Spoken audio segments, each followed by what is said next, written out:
Welcome to Codex, a history of video games. My name is Tyler Osby. And I'm Mike Coletta. And this week is our super extra special episode. We've never done anything like this before, but we have an interview with Stephen L. Kent, the author of The Ultimate History of Video Games Volume 1, which some of our longtime listeners are familiar with because we covered that book in our first 30 or so episodes.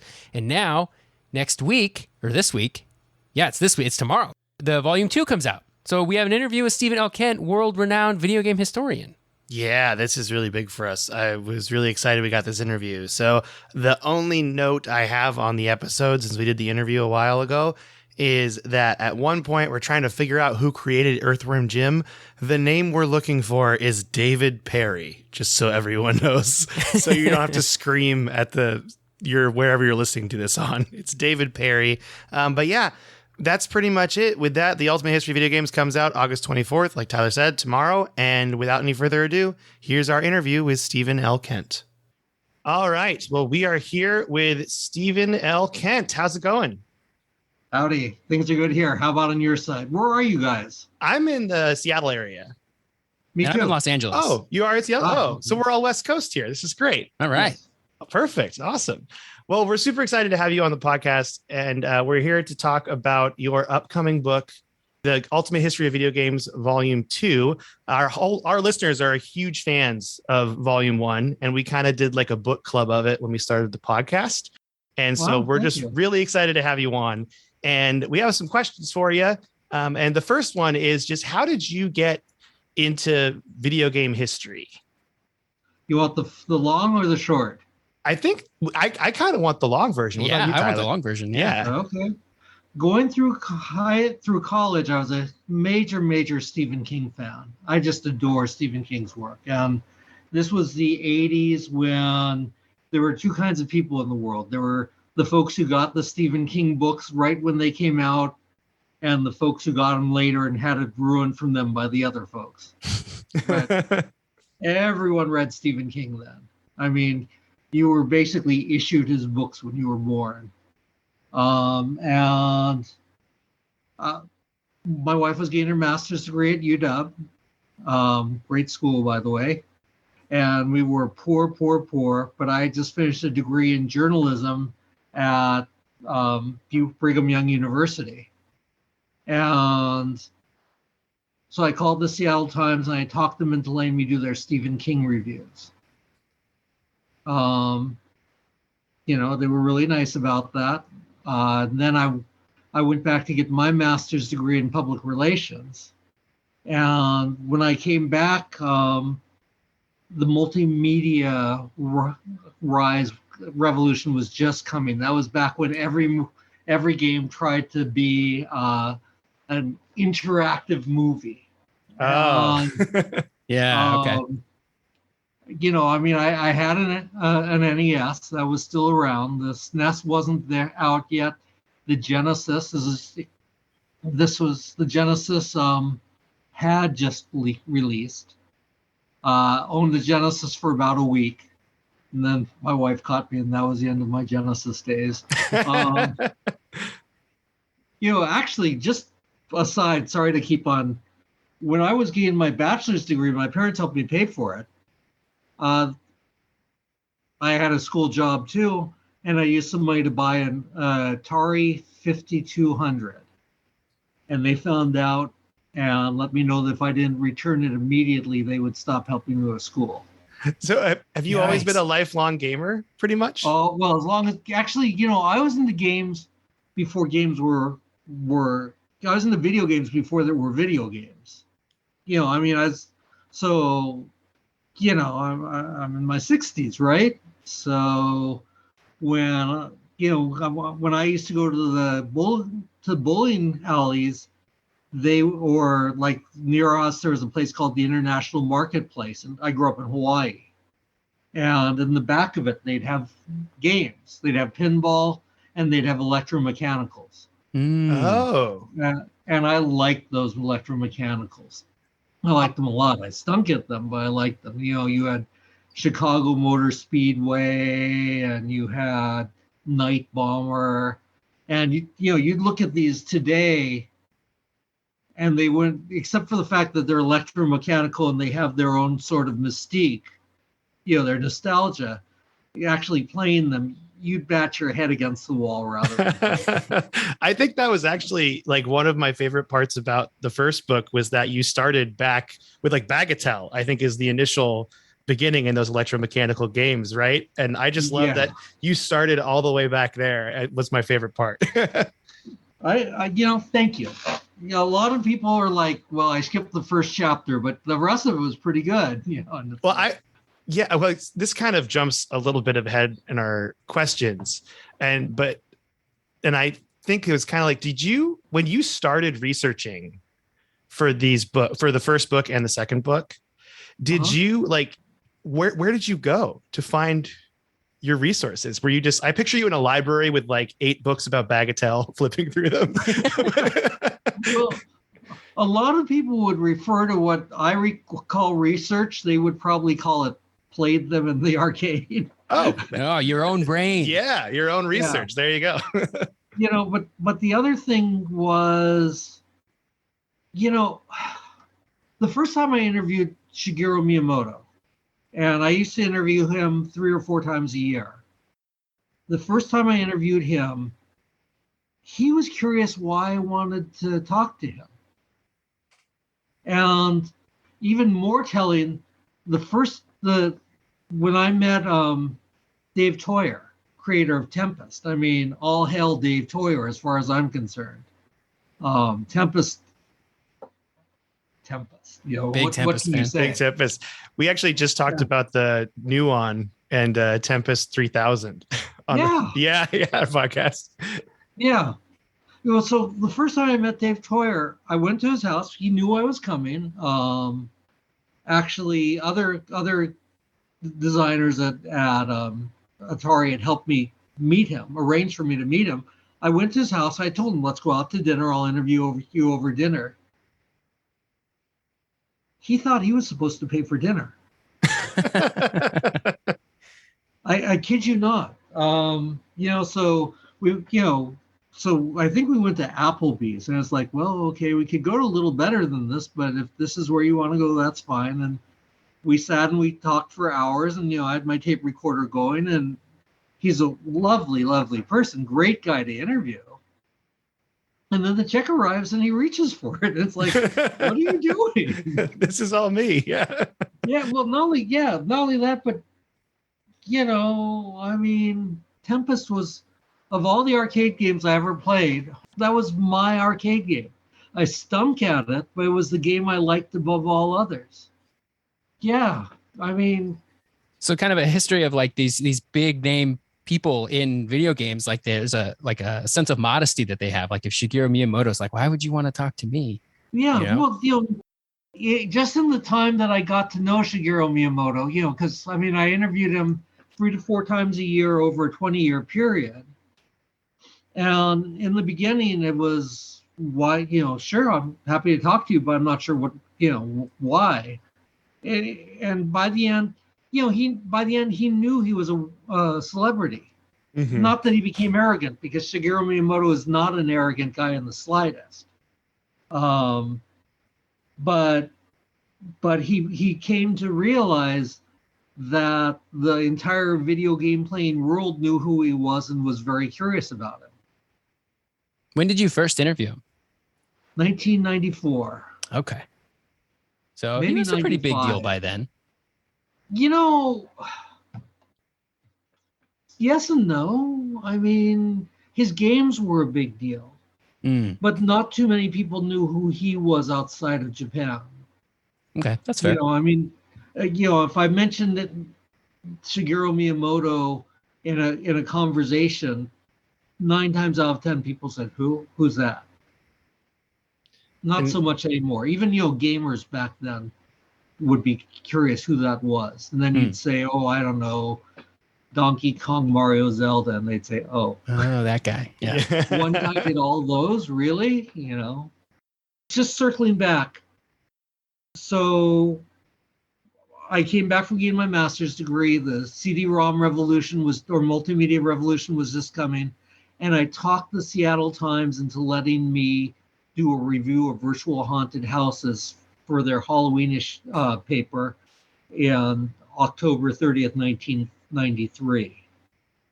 And, the only reason I did that was so I could get the game Alone in the Dark. Not Alone in the Dark, excuse me. The Seventh Guest. I didn't care about Alone in the Dark. And then I got Alone in the Dark. And holy cow, what a great game that was. Seventh Guest was good. There were 3 games in my roundup back then. And Seventh Guest was good. It was okay. It was what I was curious about. Alone in the Dark just knocked me dead. I didn't know that a game could be like that. And then there was a game called, I think it was Legacy. It was okay. But then Christmas comes rolling around and I'm thinking, hey, if I can get 3 games for Halloween, I wonder how many games I can get for Christmas. And I got a whole dresser full of games. The top of it lined my dresser with games, and there were some good ones. Oh, Shock! BioShock. You can tell I'm getting old and just System Shock. System Shock came out that year, and there were some good games in that list. No video games. I wasn't up to video games yet, and then they told me after I did that, they were like, well, it's been great working with you, but we're not sure we're going to need anything like that again. And then in January, the Seattle Times called up and said, hey, do you think you could do this every month? And so, it's like, hey, now I can add video games to it. So I called Nintendo and Sega.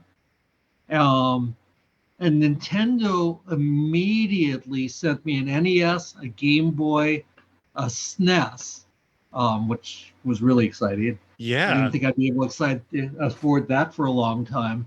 Sega said, oh, hey, why don't you send us some proof that you're doing what you say you're doing? So I sent them some proof. And then they said, okay, we looked, you do in fact write the articles, we verified it. So we'll loan you this Genesis, and here's a couple of games we need you to send back to us. Oh, but Nintendo just gave them to you. Yeah, just flat out gave them to me. Sega was a little more skeptical. They were a lot more skeptical. But a really fun thing happened. They had a guy there named Richard Bredvick Lindner. And Richard Bredvick Lindner thought, wouldn't it be fun if we could hassle Nintendo in the Seattle Times? So they did a full-on charm push with me shortly thereafter. But in the meantime, I'd done the Seattle Times for a couple of months at that point in 94.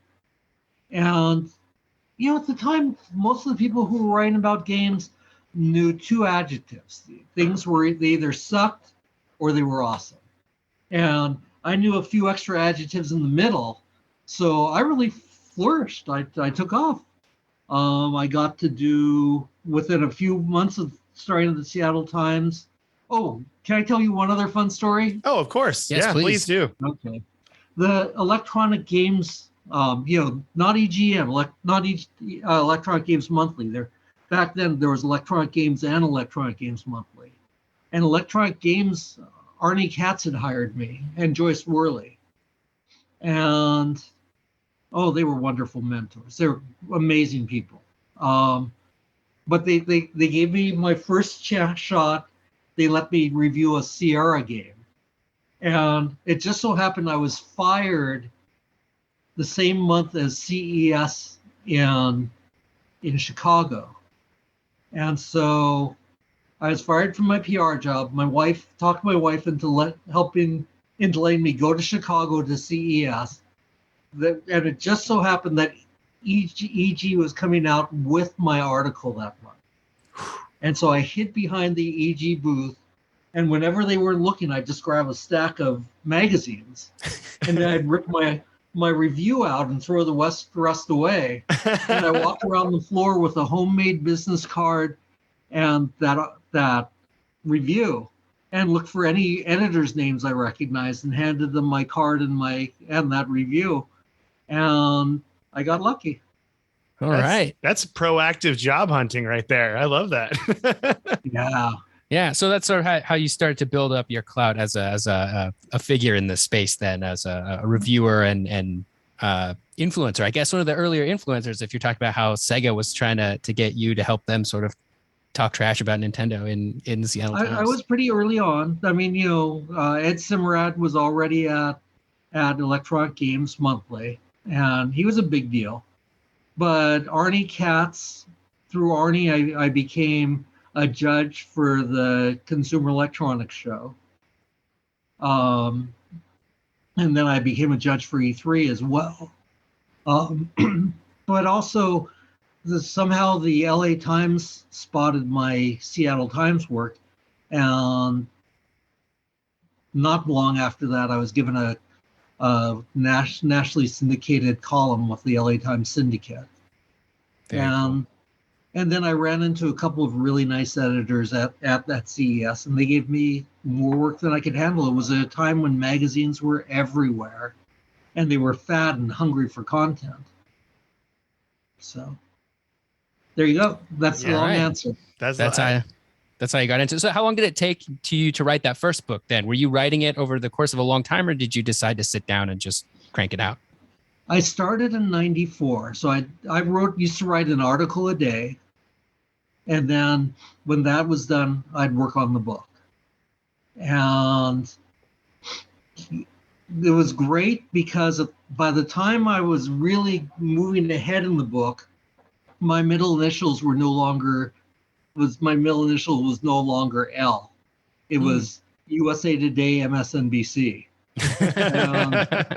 When you have those initials, finding interviews are pretty good. Can I tell you just to give you an idea of how that worked? Yeah, of course. We'd love to hear about it. This is one of my favorite stories. I'm serious. I know it sounds goofy. One of my favorite movies. Have either of you ever seen The Last Dragon? No, I've never seen The Last Dragon. No, I have not seen it either. It is a really great 80s goofy movie. I mean, it is a hilarious movie.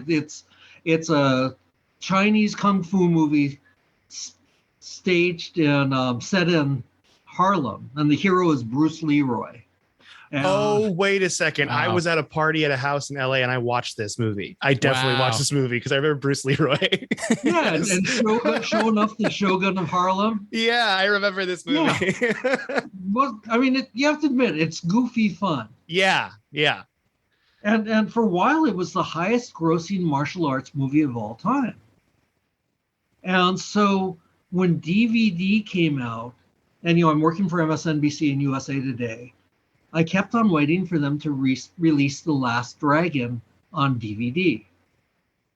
And they wouldn't do it. They kept on not doing it. I'm watching all these stupid shows coming out, movies that time forgot.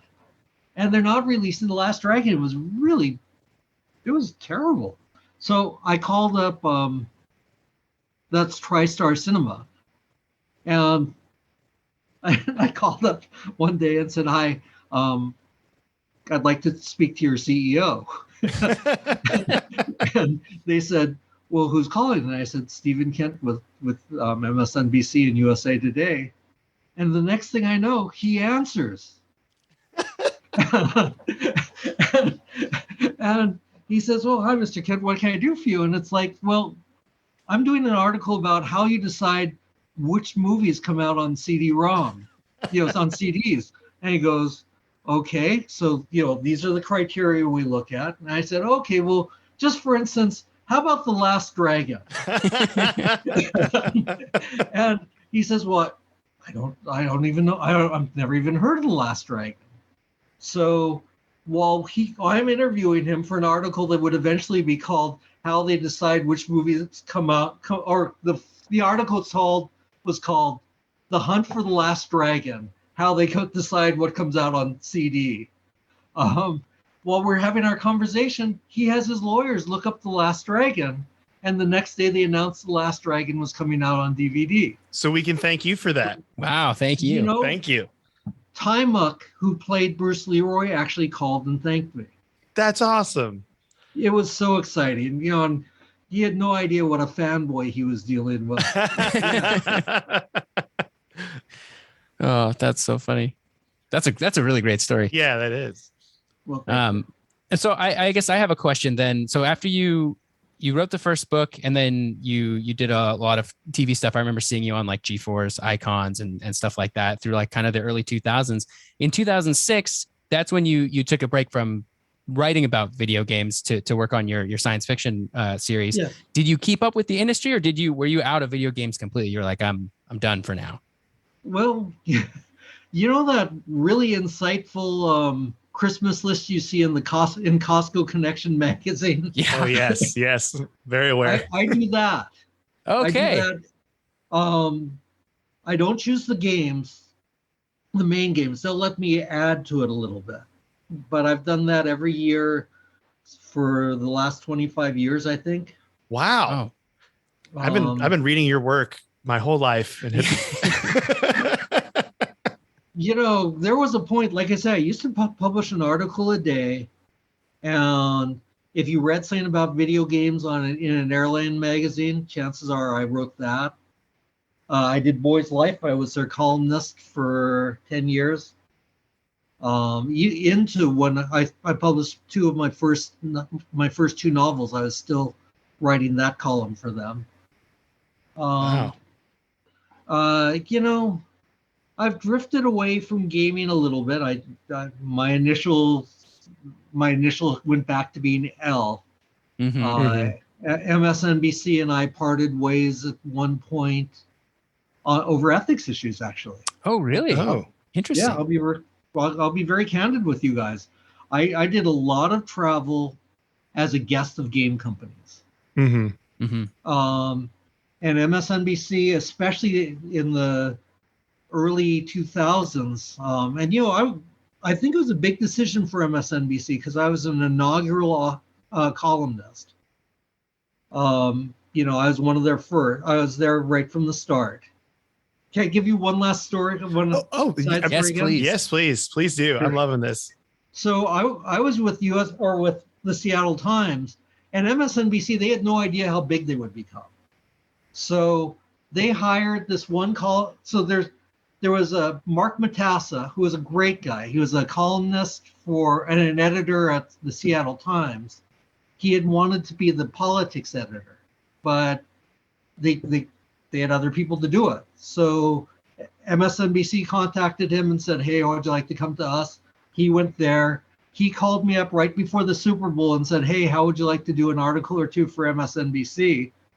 And I said, "Sure, Super Bowl's coming up. Why don't I do a Super Bowl roundup of football games?" Oh, I have a great piece of anecdote for you there too. Sorry about this. No, this is great. But so I wrote this football review for them. You know, got it. I took me about 3 days to write it, wrote it up, contacted MSNBC, and they said, "Oh, Mark's not here anymore." And it turned out the Seattle Times wanted him back so badly they made him the political editor. So I never worked with Mark again, but they said, "Well, but we knew your article was coming, so we'll take that." And the next thing you know, they wanted weekly, and then they almost wanted daily from me. Wow. And some of it was great. MSNBC, their view was, you know, I was very popular as their writer. Do you know who Howard Cosell is? Or No. was? Howard Cosell was this Monday Night Football guy for ABC. He was their lead sportscaster. Nobody thought he knew anything about football, but they thought he must know a lot about boxing. And boxing people didn't think he knew anything about boxing. They thought he must know football. And then he called every sport, and anybody who was in those sports thought he was an idiot. But everyone else thought he must know, you know, well, he's so big, he must know something about some other sport. And so a lot of people really didn't like Howard Cosell.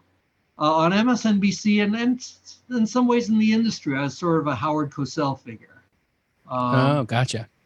You know, so especially anybody who ever saw me play a first-person shooter or a fighting game knew that I couldn't save my life.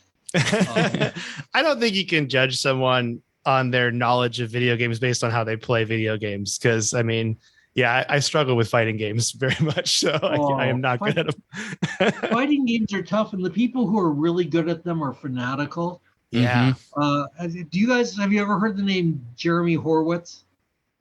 No, I don't think so. He was around early on. He's a young guy. Interestingly, Arnie Katz later got released from Electronic Games magazine, and they renamed it Fusion. And I think he might have been 17 years old when he became the editor of Fusion. Wow. Really, really, really bright guy.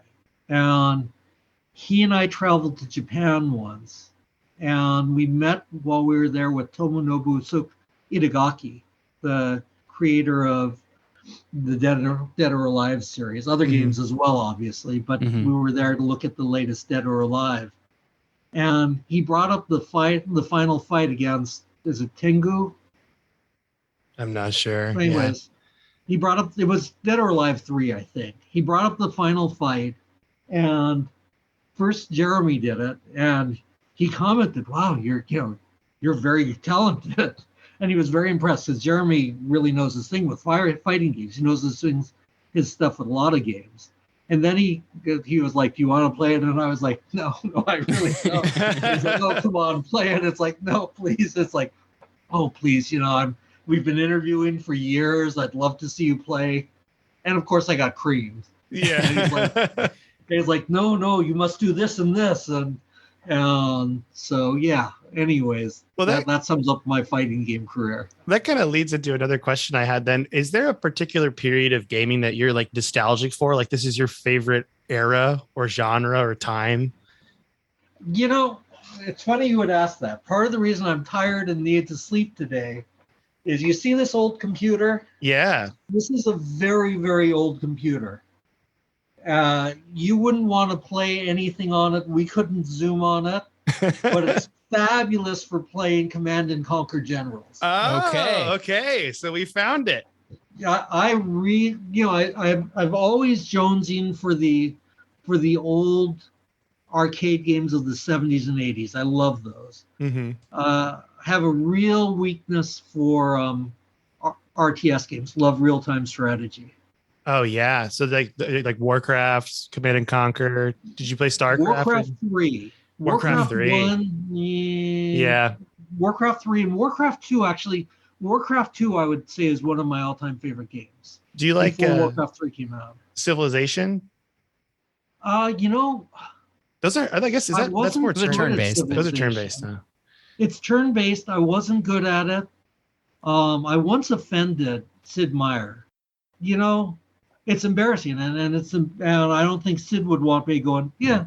I was hired to do an article on the 5 best game designers in history, and I was calling other game designers to get their opinions of the people in it.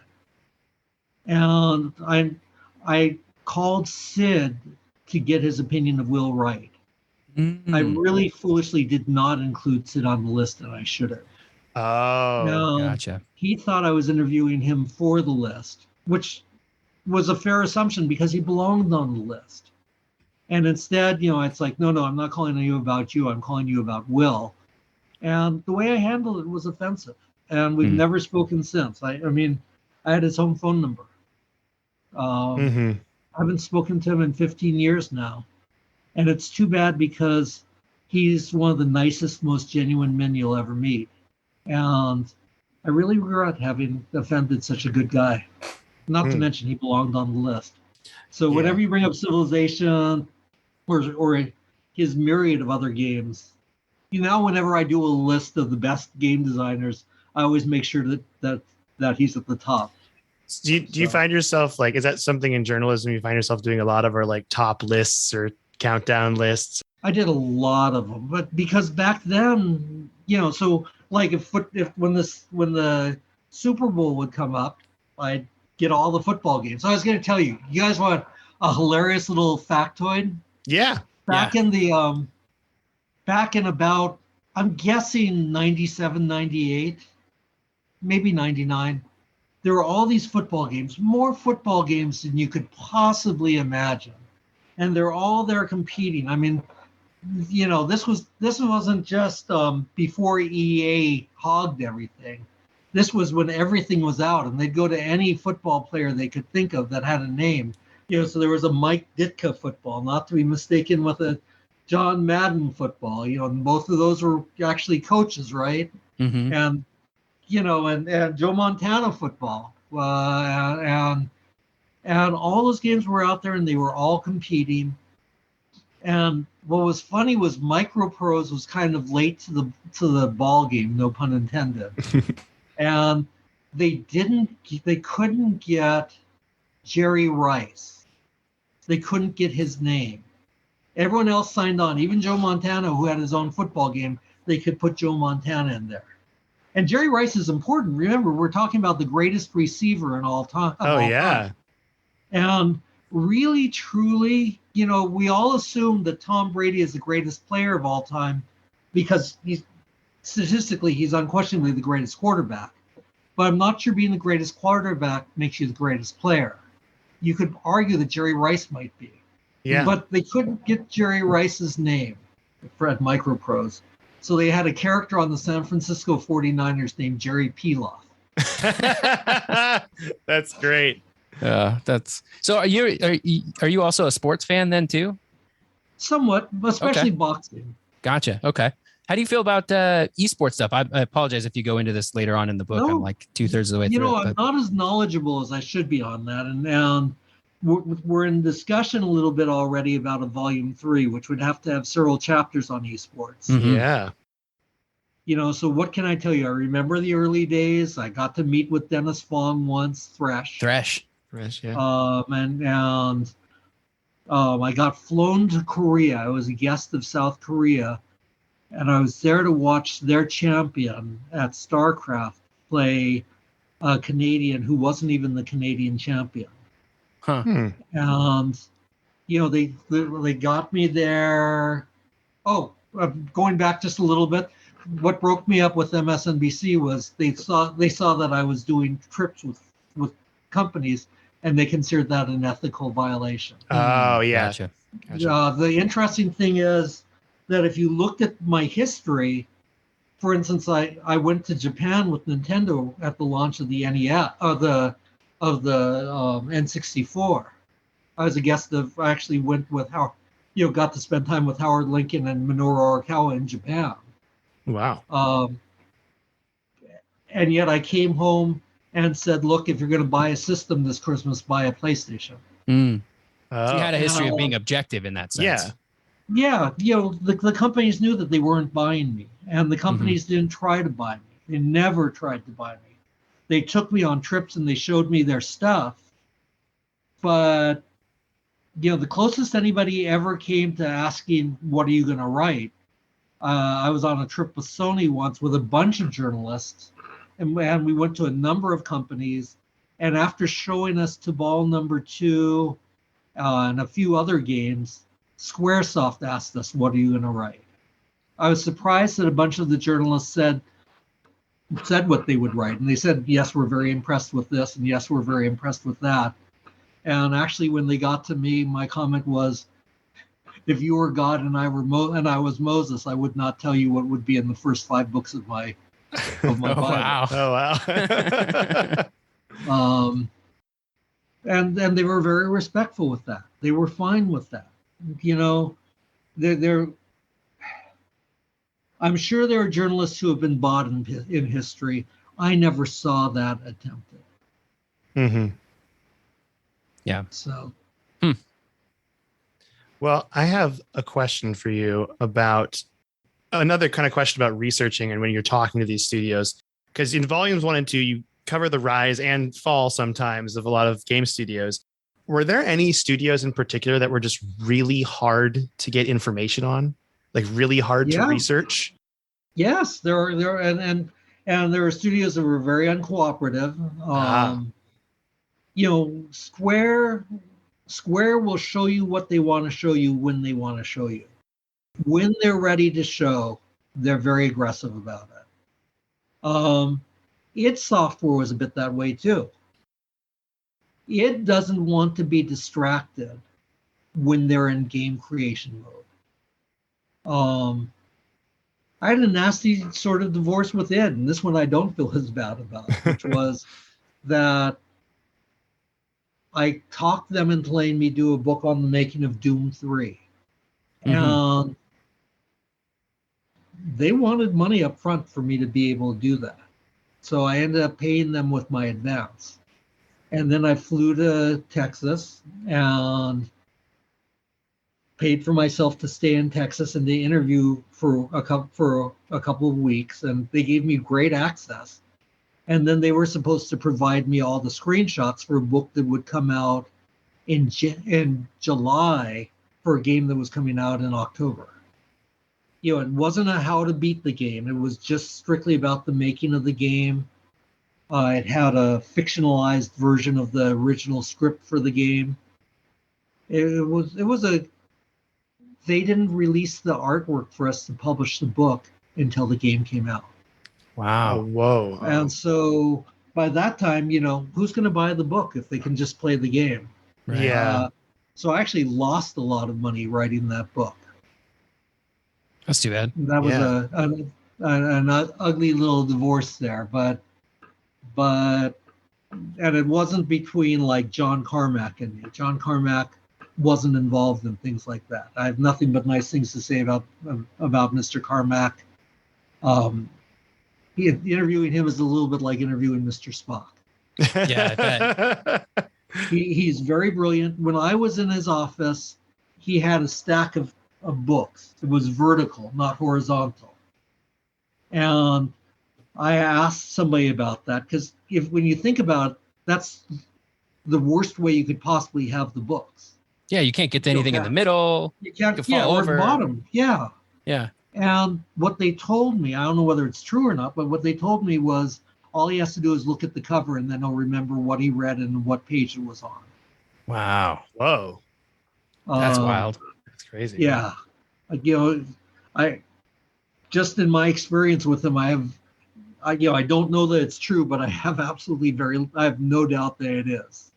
He is a very, very, very brilliant man with incredible recall and insight. That said, I gotta tell you, that was right after the divorce with John Romero between, you know, the splitting of Ed. And I really like John Romero. He's a nice guy. So we did does that answer your question? Yeah, that answers my question. Okay.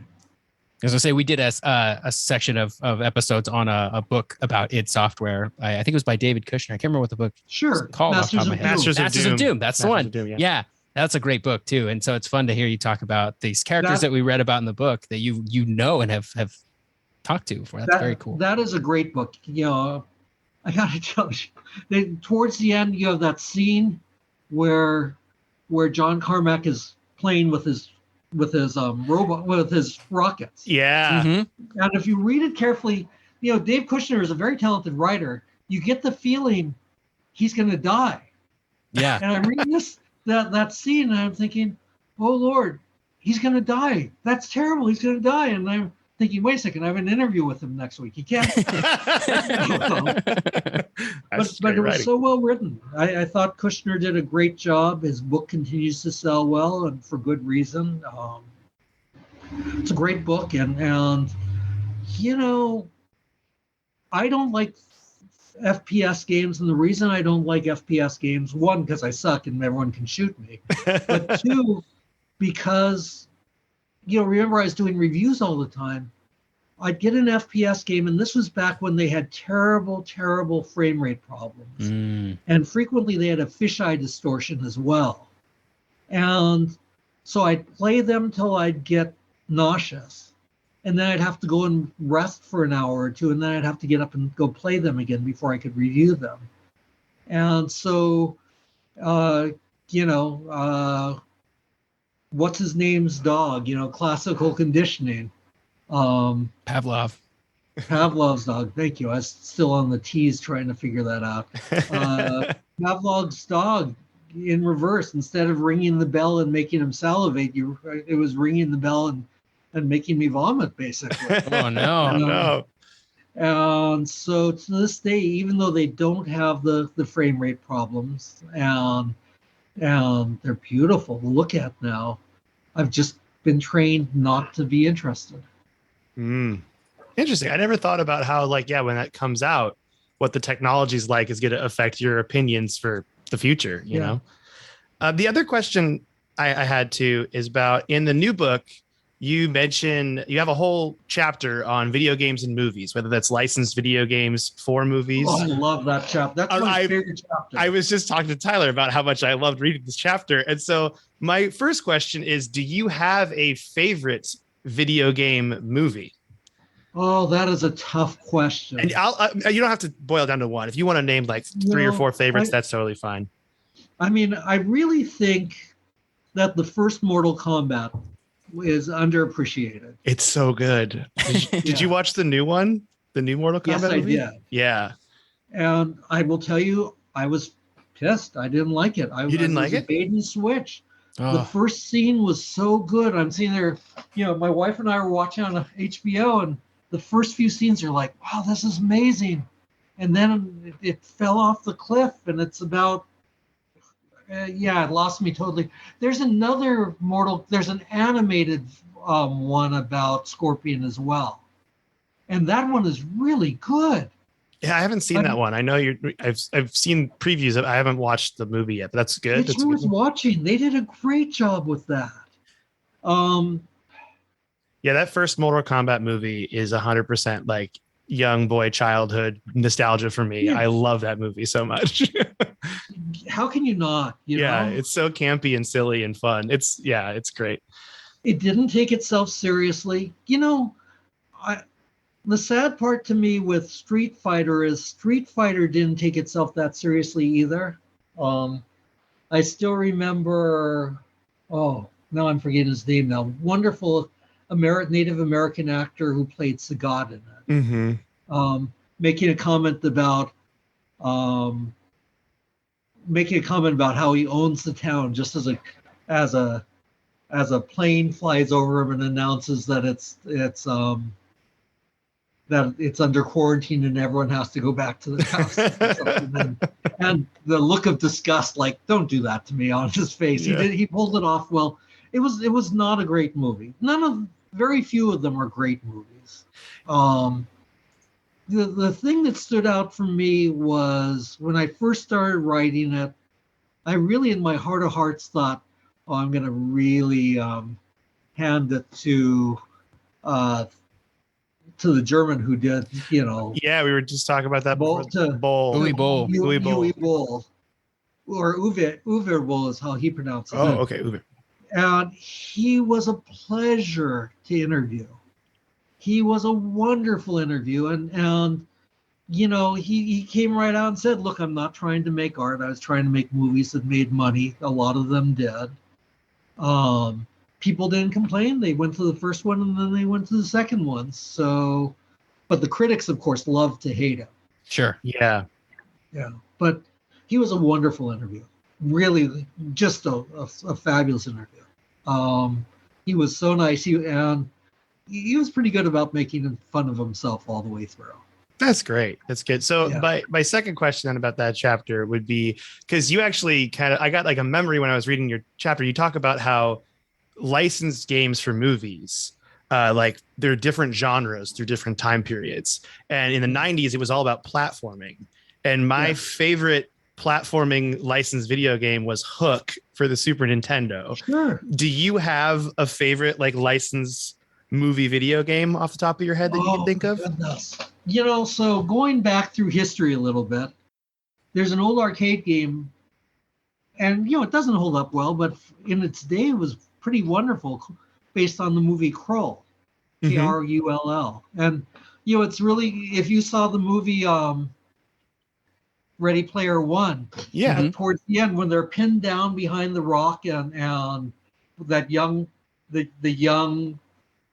ninja guy pulls out a kind of, it looks like a star and it has extending blades on it.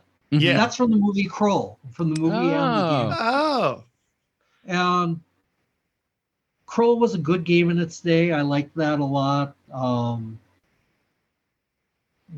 Terminator 2, the arcade game was pretty good. Mhm.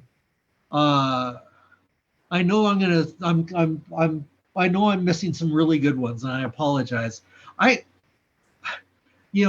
LucasArts came out, and the same year, LucasArts came out with a very respected Hercules game, and Disney Studios or Virgin came out with a very disrespected platformer Hercules game based on the movie.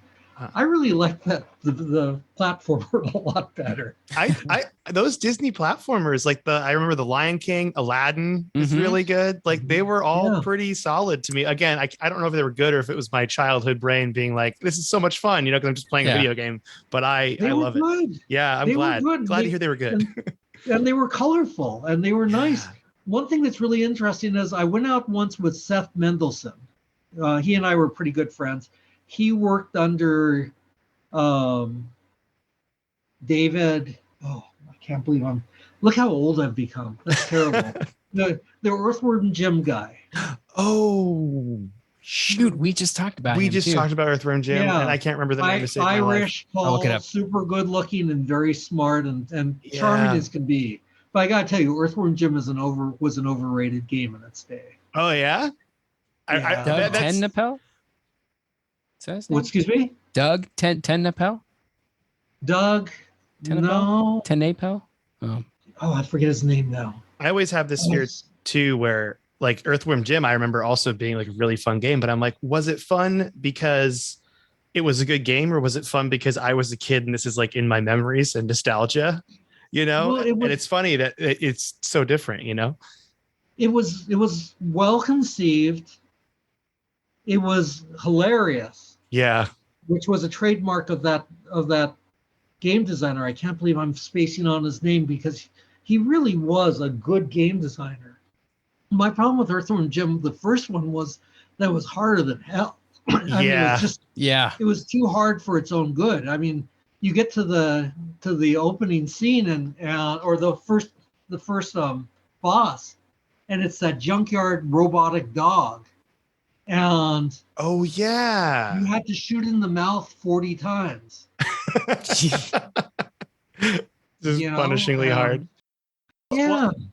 Well, Tyler looks up Earthworm Jim, the game designer. I had one more question, and this is going to open up, I feel, a really big discussion topic. So we can go over. Because we're having so much trouble with these other conversations. I know, right? So you specifically, at the start of that chapter, you talk about games as art, and you talk a lot about Roger Ebert. Oh, And- thank you. And as a historian, I know you can't tell us your thoughts on this, but as a person, as just Stephen L. Kent, what is your stance on video games as art? How do you feel about it? Thank you. You have no idea, because in the author notes, I started out with a big discussion about this because I wanted to say my opinion, but it didn't belong in the book. Mhm. So I figured I'd put in the author notes. Well, the book came in at 600 pages again. And, they said, hey, look, we got to cut something out. And it's like, okay, well, cut it. You can cut anything out, but leave that in. And they're like, well, and it's like, that's what you're cutting out. And they're like, yeah. So that got cut out. Well, let's get it on I the have record. very strong opinions on it, and they're very different than everybody else's. All right. I mean, I agree with everyone that video games are art. My problem isn't with whether or not video games are art. My problem is with the way Roger Ebert, who I really admire to this day, I mean, he's passed away, but he was a brilliant writer. He was a brilliant thinker. His knowledge of movies was amazing, but his definition was hugely flawed. So here is Roger Ebert's problem. Roger Ebert said that video games are collaborative. There's a partnership between the player and the designer. And that art by definition is not. That's a huge mistake. First of all, I'll go with the weird example, which is Yoko Ono. Yoko Ono, who was an artist, she was an avant-garde artist. One of her big art things that got her a lot of publicity early on was she showed up at an art exhibit, and she was wearing a black blouse and a black pants, and for I don't know, $10 a pop, people could come and cut a piece of her clothes away. And of course, some horny guy went right after the breasts as quickly as he could.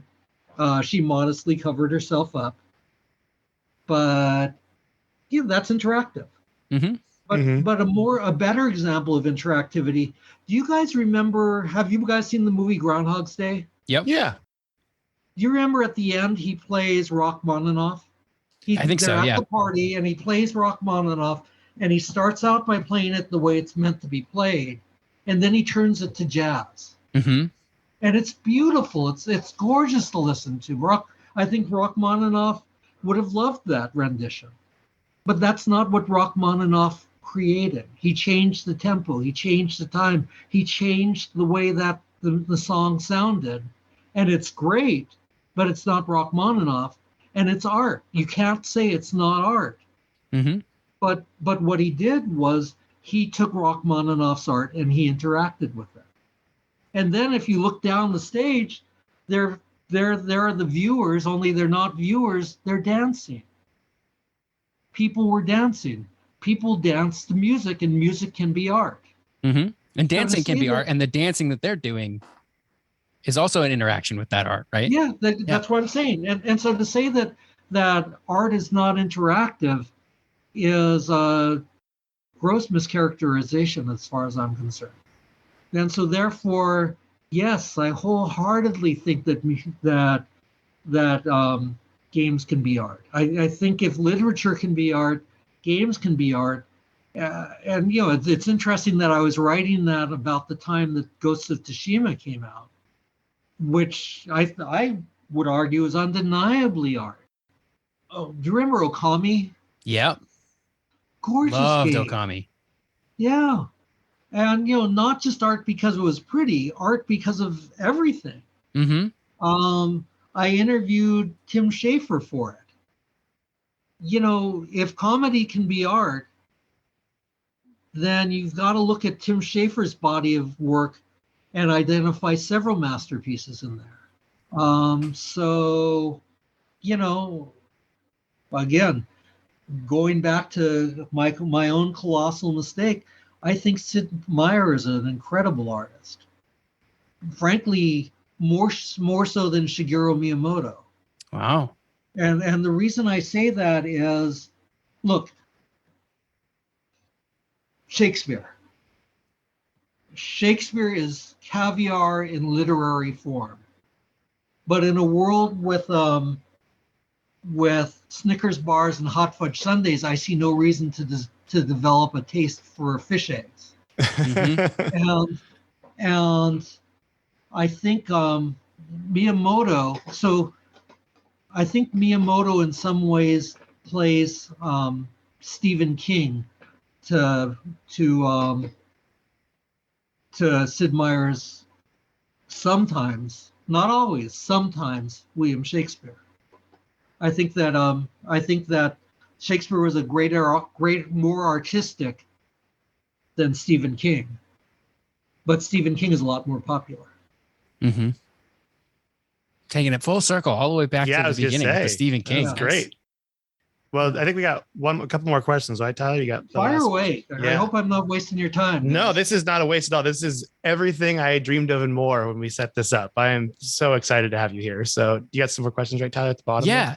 So what I'm wondering is, so between the time of your first book and now volume 2, so volume 1 and volume 2 of Ultimate History of Video Games, what has surprised you most about the direction that gaming has gone since, like, in between those times? And then what is a prediction that you made that came true? Like, what are you surprised about and what are you not surprised about, I guess?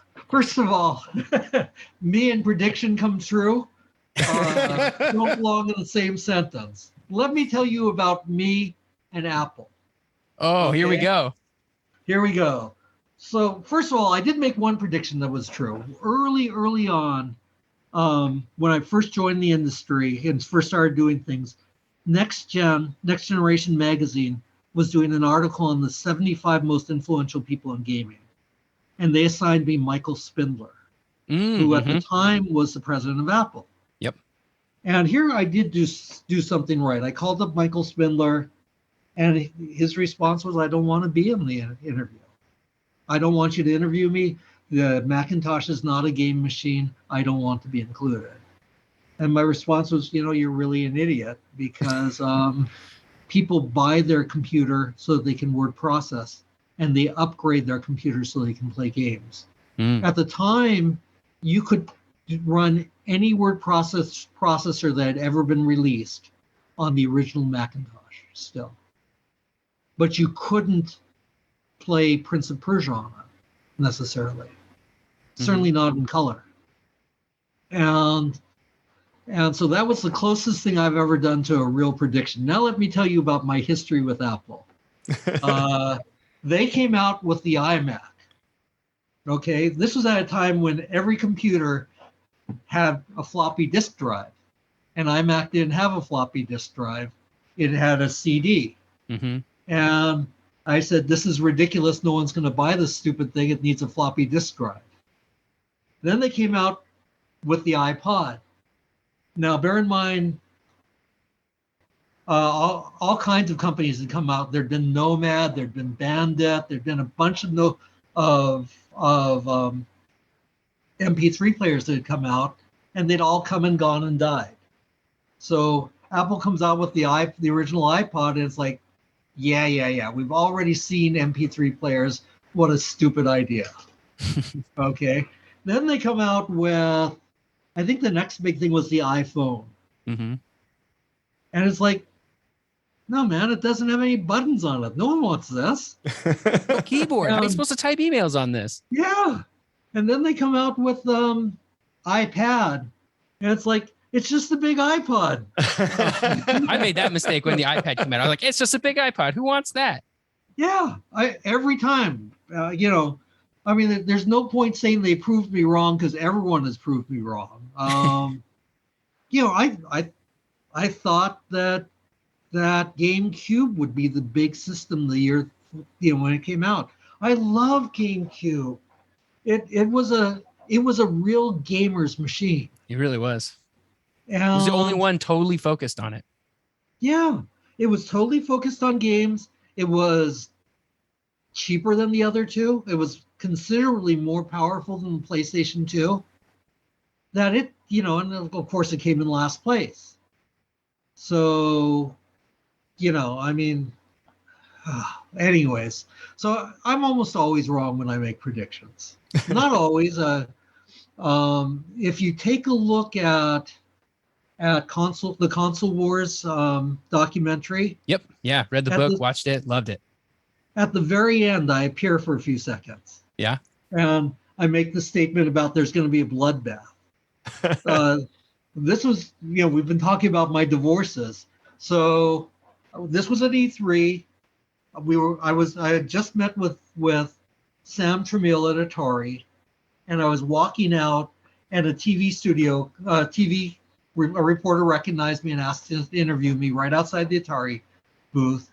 And so he said, "What do you think?" Because 3DO was out, Jaguar was out, and at the time we still thought N64 was going to come out. Of course, it didn't.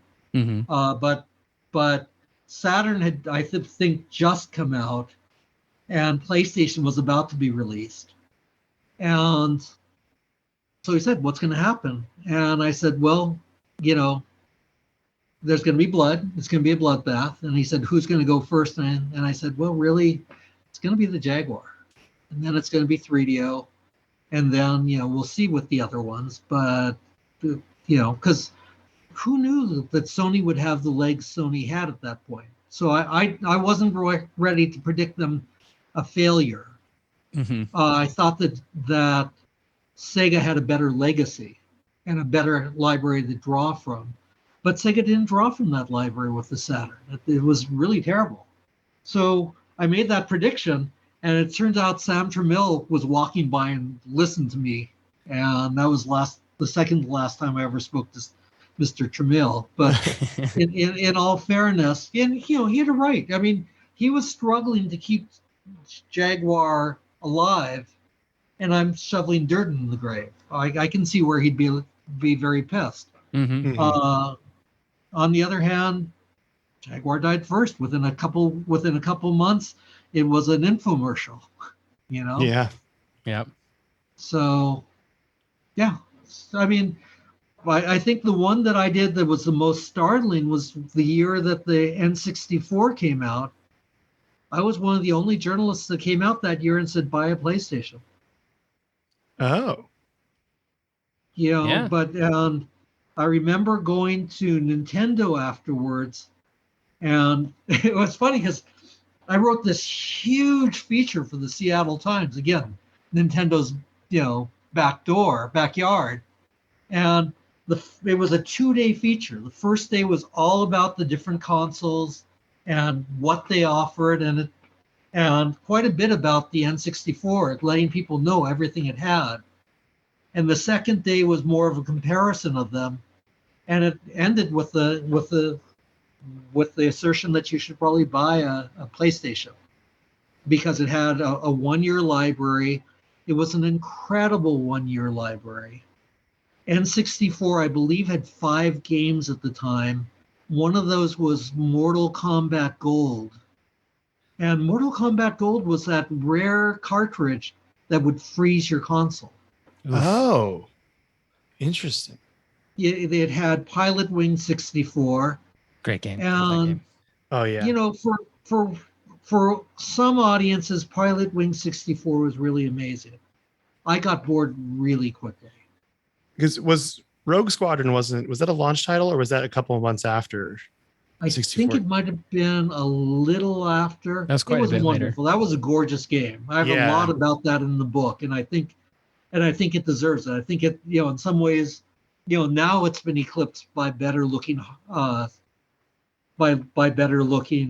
Star Wars games. But at the time, people were looking at that and they were looking for the DVD that had to have been hooked up to that monitor. Mm-hmm. Here's a really awful confession, but I'm, today seems to be my day for honest confession. I actually liked Crash Bandicoot more than I liked Mario 64. Wow. Oh, that's a hot take. Yeah. It drew me in. I liked the graphics. I liked the gameplay. I loved the sense of humor. Mm-hmm. If we're saying which is more iconic, obviously Mario 64 changed gaming. And Mario 64 did something else too that Sony was unable to do for years after that, which was a proof that you could do a 3D game without having the camera get blocked and all those camera problems. Mm-hmm. Yeah. Yeah, and even that game didn't have a great camera, but it did prove it was possible to do it. Yeah, well, it didn't have a great camera, but one thing they did too was that there were a lot of places where you were in a fairly empty space too. Yeah. Later, Sony would come out with, well, not Sony itself, but Jack and Dexter would come out and that was a game where they actually created a camera and gave it AI. Mm-hmm. Oh, that's a great game. Series of games. Yeah. All those. Yeah, it is. Yeah, it is definitely a brilliant game. So does that answer your question there? Yes. Yeah. Yeah. Is there anything that surprised you? I guess that's the question. Like something that has happened between now and the early 2000s that you're just like, whoa, I didn't see that coming.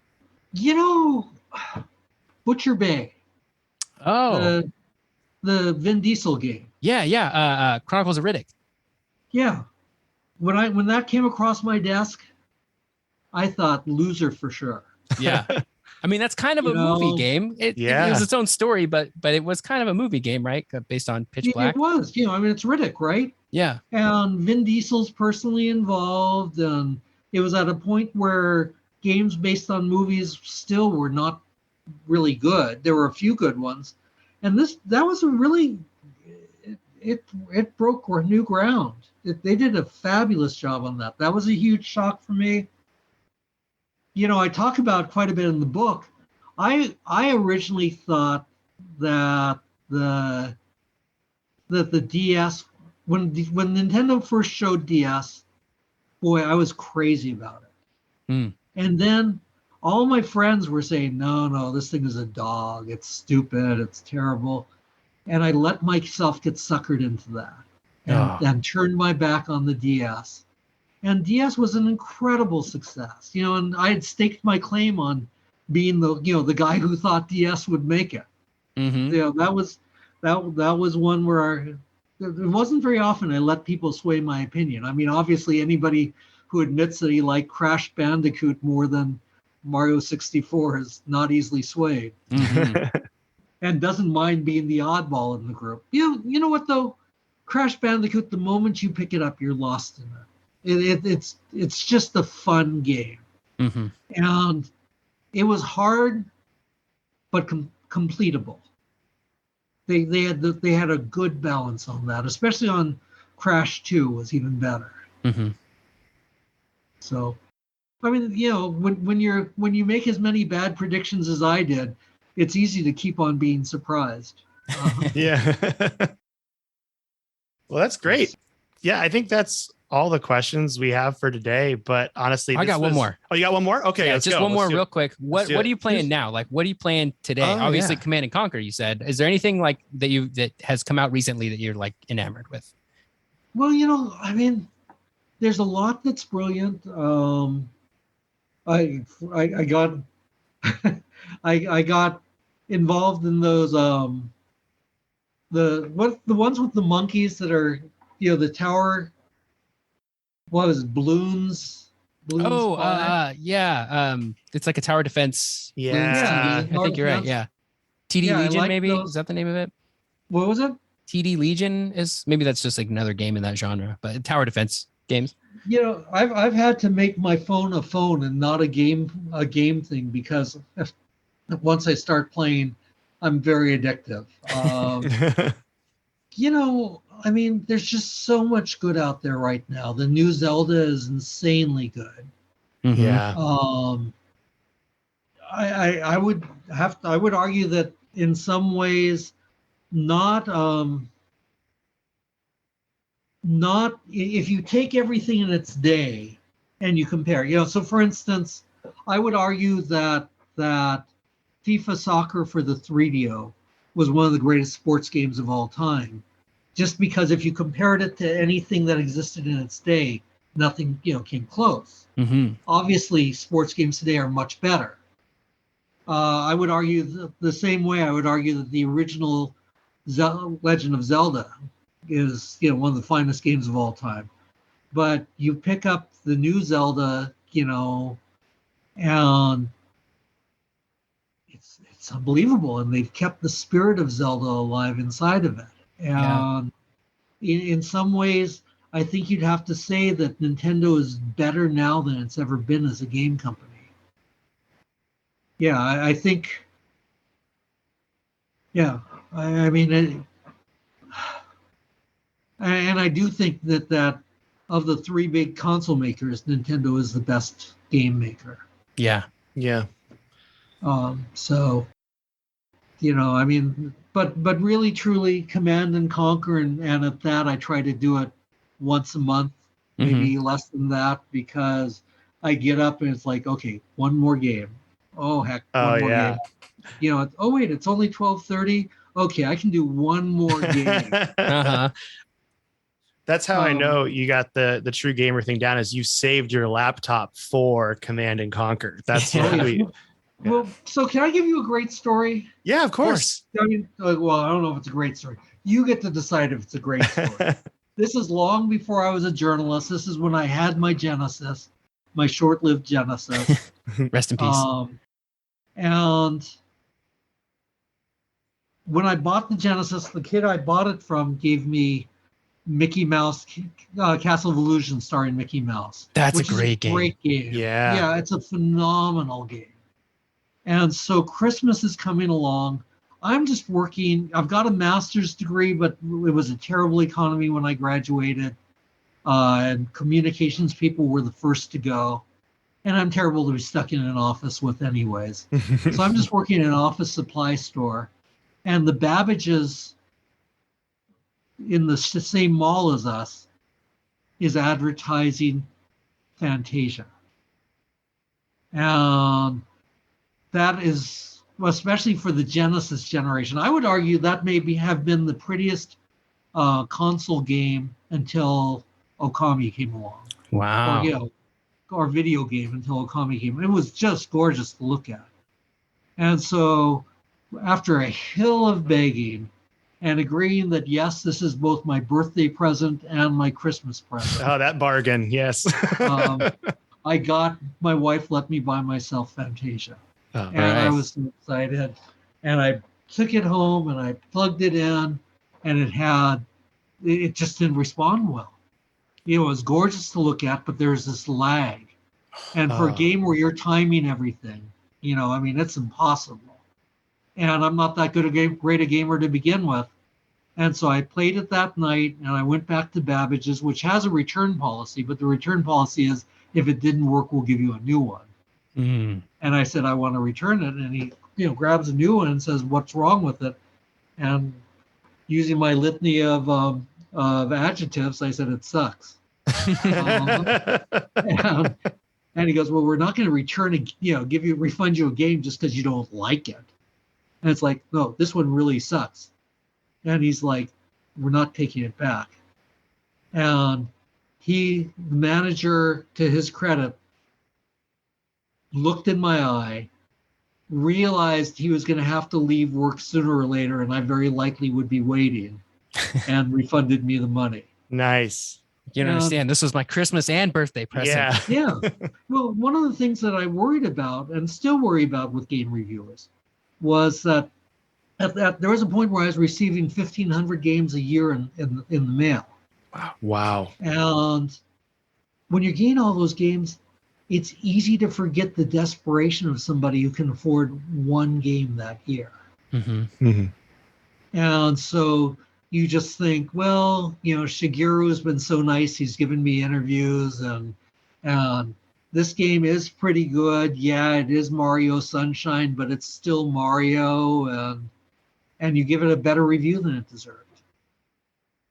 And if you're dealing with somebody who's only going to get one game that year, and you talk him into getting Mario Sunshine, instead of Wind Waker, yeah. Wind Waker. Sorry, you can tell I'm tired. You've done him an incredible disservice. That's a really interesting way to look at it. Yeah. Well, this has been beyond my expectations of this interview. I am so happy we were able to get you on the podcast. This has been amazing. So much fun. Yeah. And thanks for having me on, guys. And we'd love to have you back again at some point. And I'm sure our listeners would have so many more questions for you as well. But The Ultimate History of Video Games Volume 2 comes out tomorrow when this drops, August 24th. Oh, okay. So, thank you again so much for joining us, Stephen. We really appreciate it. Been a pleasure. So Bye-bye. much fun.